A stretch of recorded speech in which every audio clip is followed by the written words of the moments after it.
3 short fictions by Paul Beckman. 1. A Visit from Grammy.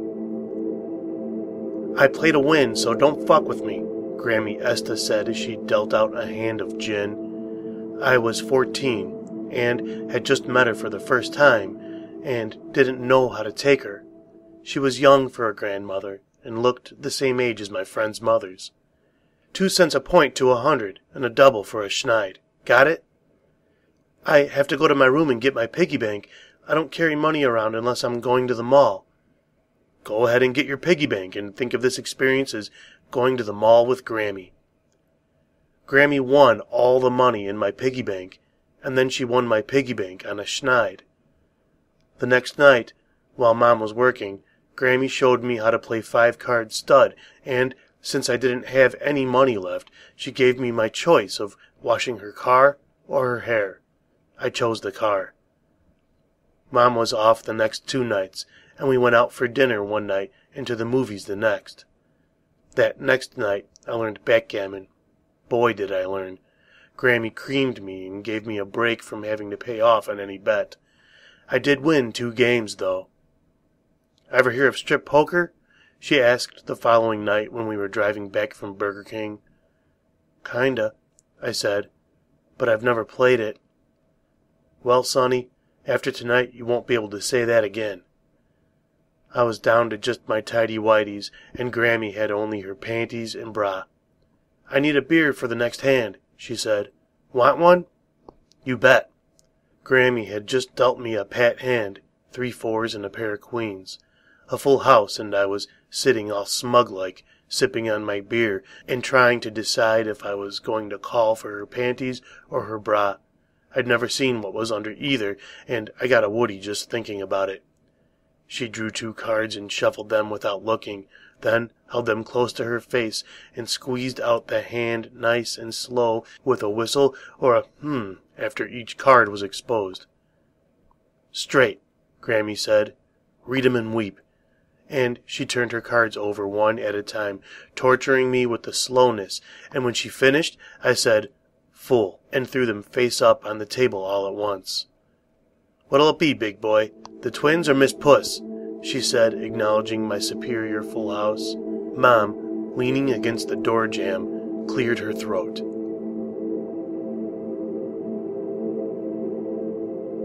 2. America Loves Mimes. Welcome to America Loves Mimes finale, Ryan Seacrest said to the loud cheers from the Grand Ole Opry crowd. After months of competition, we are down to our 2 finalists, Blisters and Irving Irving. The rules are the same, with each mime in a taped-off 5-foot square area separated only by a box of props. Each mime brought in doubles of 3 pops. Blisters won the rock-paper-scissors playoff and will begin. Blisters in mime box number 1 digs into the prop box and pulls out a lemon. He easily peels it, banana-like, for his opening.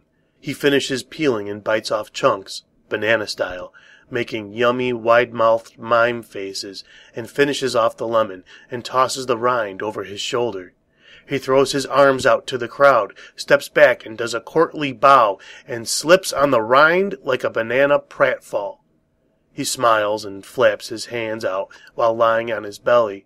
The crowd screams their appreciation. Next up is Irving Irving, who takes the other lemon and tries to banana peel it, but realizes that it's not scored. He quickly changes and pretends to pluck it off a tree, apple-like. Very clever. He breathes on it, shines it on his shirt, holds it up, and then bites into it. He takes a large bite, half the lemon, and as he's chewing, all of a sudden he can't catch his breath. Blisters slaps his knee with laughter and pulls out a bunch of habanero peppers to show the crowd. He points to Irving Irving and covers his mouth, body shaking with laughter. Irving Irving goes into a coughing spasm and is disqualified for making noise. Blisters runs around his 5-foot square, hands up, doing victory laps, while Irving Irving tries to get at him, but mime-like can't get out of his box. Confetti falls from the ceiling. 3. Contraband. The nightmare man arrives again while I'm still awake. Guard bangs on my cell door, and I heft myself out of my bed and waddle my obese body in a fat man's walk over to the metal sink hanging over the wall. He unlocks my door and enters. I no longer have the temptation to look and see him, but I wait for him to smack me in the butt with his nightstick, and then I drop my underwear and lean over the sink, legs spread, hands intertwined, head resting on my arms. I hear the snap of his rubber glove, left on from his other cell visits, and try not to tighten up. He probes my anus deep and rough, looking for something he thinks I'm hiding there. He finishes my humiliation, and I remain in position while he tosses my cell, trying to find the drugs that someone ratted me out for. He flips my mattress, shines his high-intensity flash around, rustles through my desk drawer, knocks over my books, and checks inside my shoes and clothing. Guard whacks the back of my leg, and I stand up and turn around facing him but staring down at his shoes, never lifting my head or eyes. He speaks, and it's the same as always. "Where is it? This can end." I remain rigid and silent, head down, shorts around my ankles. I feel the sting of the nightstick on my arm before he swings it, and then I turn and resume the sink position. I've learned the moves well. The nightmare ends, not with the relocking of the cell, but with the sound of his heavy boots walking down the hallway toward his next humiliation.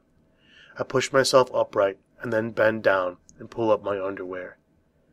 Back in my bed, I reach under my overhang, my mud flap, and I feel my high Scotch tape deep in the folds of my skin. I slowly pry it open while I'm facing the wall.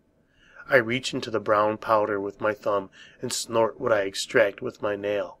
I do it again for the other nostril, and then quickly retape before it hits me hard, good and hard, and I fall back into what passes for sleep. Paul Beckman was one of the winners in Queen's Ferry Best of the Small Fictions in 2016. Some publishing credits: Literary Orphans, Thrice Fiction, Connotation Press, Friction, Matter Press, Molotov Cocktail, Pure Slush, Jellyfish Review, Opium, Playboy, The Connecticut Review, and Brilliant Flash Fiction. His new Flash story collection, Peak, is from Big Table Publishing.